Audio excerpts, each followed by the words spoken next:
പിണറായി സർക്കാർ പിന്നോട്ടടിക്കും എന്ന് പറയുന്നത് ഞാൻ കരുതുന്നില്ല. കാര്യം പവർക്കത്ത് കല്ല് നിറഞ്ഞ അരിയും പൊട്ടിപ്പൊളഞ്ഞ സ്കൂളുമൊക്കെ ഞാനും അനുഭവിച്ച വ്യക്തിയാണ്. പിന്നെ എനിക്ക് ചോദിക്കാനുള്ളത് വളരെ ആധികാരികമായി രാഹുൽ മാങ്കൂട്ടത്തിൽ പറയുന്നുണ്ടായി 19,000 കോടി ഉണ്ടെങ്കിൽ കേരളത്തിലെ റെയിൽവേ സ്ട്രെച്ച് അങ്ങ് നമുക്ക് നിവർത്തി നമുക്ക് കേരളത്തിന്റെ ആവശ്യമില്ല എന്ന്. ഒരു കാര്യം മാത്രമേ ചോദിക്കാറുള്ളൂ, ഈ ട്രിവാൻഡ്രം കൊല്ലം വരെയുള്ള ആ ഒരു വളവ് നിവർത്തി തരാൻ നിങ്ങൾക്ക് ഭൂമി ഏറ്റെടുക്കാൻ പറ്റുമെങ്കിൽ ആ വളവ് നിവർത്തണമെങ്കിൽ അത് കൊല്ലം ജംഗ്ഷനിലൂടെയാണ് പോകുന്നത്. ആ ഭൂമി ഏറ്റെടുത്തുകൊണ്ട് എന്തായാലും രാഹുൽ മാങ്കൂട്ടത്തിന് കോൺഗ്രസിന് പറ്റില്ല. മർമ്മം നല്ല ഫോമിലാണല്ലോ. അതിപ്പോ ശരിയായിക്കോളും. ഭൂമി ഏറ്റെടുക്കാൻ പറ്റാതെ നാഷണൽ ഹൈവേ പദ്ധതി ഉപേക്ഷിച്ചു പോയ പാർട്ടിയുടെ ആളായതുകൊണ്ട് ആ പദ്ധതിയാണ് ഇപ്പോൾ പൂർത്തിയാവുന്നത്. അതുപോലെ തന്നെ കമ്പ്യൂട്ടറിനെതിരെ സമരം ചെയ്ത ഒരു കോൺഗ്രസ്സുകാരന്റെ പേര് ഉമ്മൻചാണ്ടി എന്നാണ്.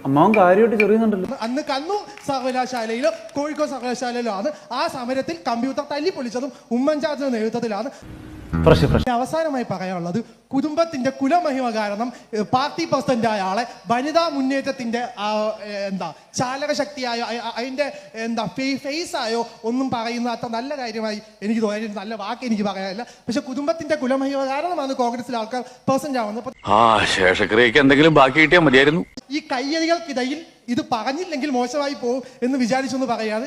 ഗാലറി എതിരായിട്ടും പിന്നെയും സംസാരിച്ചുകൊണ്ടിരിക്കുന്ന ഡിവൈഎഫ്ഐ സംസ്ഥാന പ്രസിഡന്റ് VK സനോജിന് എന്റെ അഭിവാദ്യങ്ങൾ. നന്ദി. മറുപടി പറയാം. ഒന്ന്, ഗാലറി മുഴുവൻ എതിരാണെന്ന് അങ്ങേക്ക് തന്നെ തോന്നലുണ്ടാകുന്ന ഒരു നല്ല ചിന്താഗതിയാണ് കേട്ടോ. 2, അങ്ങ് പറഞ്ഞു കമ്പ്യൂട്ടറിനെതിരെ സമരം ചെയ്ത ഒരാളുടെ പേര് ഉമ്മൻചാണ്ടി എന്നാണെന്ന്. അപ്പോൾ ഉമ്മൻചാണ്ടി കാലിക്കറ്റ് സർവകലാശാലയിൽ സമരം ചെയ്തു. അത് കമ്പ്യൂട്ടറിനെതിരെ അല്ല. പതിവ് പോലെ കാലിക്കറ്റ് സർവകലാശാലയെ കമ്പ്യൂട്ടർവൽക്കരിക്കുന്നതിന്റെ പേരിൽ നിങ്ങളുടെ സർക്കാർ നടത്തിയ അഴിമതിക്കെതിരായിട്ടാണ് അദ്ദേഹം സമരം ചെയ്തത് എന്ന് ഓർമ്മപ്പെടുത്തുന്നു.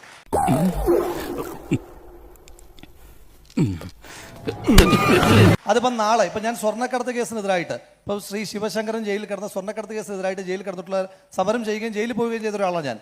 നാളുകൾ അങ്ങയുടെ അടുത്ത തലമുറ പറയുകയാണ് രാഹുൽ മാങ്കൂട്ടത്തിൽ പണ്ട് സ്വർണത്തിനെതിരെ സമരം ചെയ്യുന്നു എന്ന് പറയുന്ന പോലെയുള്ള അല്പജ്ഞാനം മാത്രമാണ് ആ വിഷയം എന്ന് ഓർമ്മപ്പെടുത്തുന്നു. നീ ചായ അടിച്ചാൽ മതി, നീ എന്നെ അടിക്കാൻ നിൽക്കണ്ട.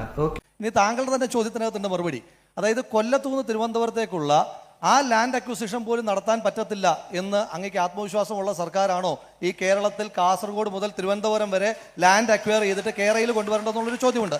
ഈ കോയമ്പത്തൂർക്കുള്ള ബസ് പോയാലോ? പിന്നെ അങ്ങ് പറഞ്ഞു ഈ ലാൻഡ് അക്വിസിഷൻ നടത്താൻ കഴിയാത്തതിന്റെ പേരിൽ ഇട്ടെറിഞ്ഞിട്ട് പോയ ഉമ്മൻചാണ്ടിയുടെ സർക്കാർ എന്ന്. അങ്ങ് മനസ്സിലാക്കേണ്ടത്, ശ്രീ പിണറായി വിജയന് ലാൻഡ് അക്വിസിഷൻ പൂർത്തിയാക്കുവാൻ കഴിഞ്ഞത് ഈ ഇന്ത്യ മഹാരാജ്യത്ത് ലാൻഡ് അക്വിസിഷൻ ഒരു പുതിയ നിയമം വന്നിരുന്നു. ഫെയർ വാല്യൂ കൊടുക്കുന്ന, അതായത് നാട്ടിലെ മുൻപ് കൊടുത്തിരുന്ന സർക്കാർ നിശ്ചയിച്ചിരിക്കുന്ന വിലയായിരുന്നുവെങ്കിൽ അത് മാറി നാട്ടിലെന്താണോ വില ആ വില കൊടുക്കുന്ന ഒരു നിയമം കൊണ്ടുവന്നിരുന്നു. ആ നിയമം കൊണ്ടുവന്നയാളുടെ പേര് ഡോക്ടർ മൻമോഹൻ സിംഗ് എന്നാണ്. ആ മൻമോഹൻ സിംഗിന്റെ പാർട്ടി ഇന്ത്യൻ നാഷണൽ കോൺഗ്രസ് ആണ്. കഴിഞ്ഞിട്ട് പിന്നെ അങ്ങ് പറഞ്ഞത് കുടുംബമഹിമയുടെ പേരിൽ. സ്വാഭാവികമായിട്ടും കുടുംബമഹിമ ഉണ്ടാകുന്ന ഒരു തെറ്റാണെന്ന് ഞാൻ വിചാരിക്കുന്നില്ല. പിന്നെ അങ്ങ് ഉദ്ദേശിക്കുന്നത് ഒരു കുടുംബത്തിൽ നിന്ന് പല ആളുകൾ പൊതു പ്രവർത്തനത്തിലേക്ക് കടന്നു വരുന്നതാണ് എങ്കിൽ എനിക്ക് പറയാനായിട്ട് ഒരുപാട് പേരുണ്ട്. അതിൽ കേരളത്തിലെ ഏറ്റവും അറിയപ്പെടുന്ന ഒരു ഉദാഹരണം പറഞ്ഞാൽ എൻ്റെ പ്രിയപ്പെട്ട സ്നേഹിതൻ ശ്രീ VK സനോജനും ശ്രീ വസീഫിനും ഒക്കെ പ്രയാസം തോന്നുന്നൊരു പേരായതുകൊണ്ട് ആ പേര് ഞാൻ പറയുന്നില്ല. ഇവിടെ ഇരിക്കുന്ന എല്ലാ ആളുകൾക്കും ബോധ്യമാകുന്ന ആ പേരായതുകൊണ്ട് ഞാനത് അവിടെ തന്നെ വിടുകയാണ്. പിന്നെ അങ്ങ് വേറെ എന്തോ ഒരു കാര്യം കൂടെ ചോദിച്ചിരുന്നു. പിന്നെ ഈ ചാനൽ ചർച്ചകളിൽ പങ്കെടുക്കുക എന്നൊക്കെ പറയുന്നത് അത്ര മോശപ്പെട്ട കാര്യമാണെങ്കിൽ അങ്ങ് ആദ്യം അങ്ങയുടെ ഡിവൈഎഫ്ഐയുടെ സംസ്ഥാന സെക്രട്ടറിയെ തന്നെ പറഞ്ഞു മനസ്സിലാക്കൂ, ചാനൽ ചർച്ചകളിൽ പങ്കെടുക്കുന്ന ഒരു മോശപ്പെട്ട കാര്യമാണ്, അതിൽ പോകരുതെന്ന് പറയൂ. ഇവന്റെ സ്ഥാനത്ത് ഞാനായിരുന്നെങ്കിലേ ആത്മഹത്യ തന്നെ 3 പ്രാവശ്യം. ഞാൻ എന്തായാലും ചാനൽ ചർച്ചകളിൽ പോയി എൻ്റെ പ്രസ്ഥാനത്തിന്റെ പ്രത്യയശാസ്ത്രം പറയുന്നതിനകത്ത് അഭിമാനബോധത്തോടു കൂടി തന്നെ വർത്തമാനം പറയുന്ന ഒരാളാണ് എന്ന് വളരെ സ്നേഹത്തോടു കൂടി തന്നെ അങ്ങേ ഓർമ്മപ്പെടുത്തുന്നു. കിട്ടിയാ? ഇല്ല, ചോദിച്ചു വാങ്ങിച്ചു. പോവാ.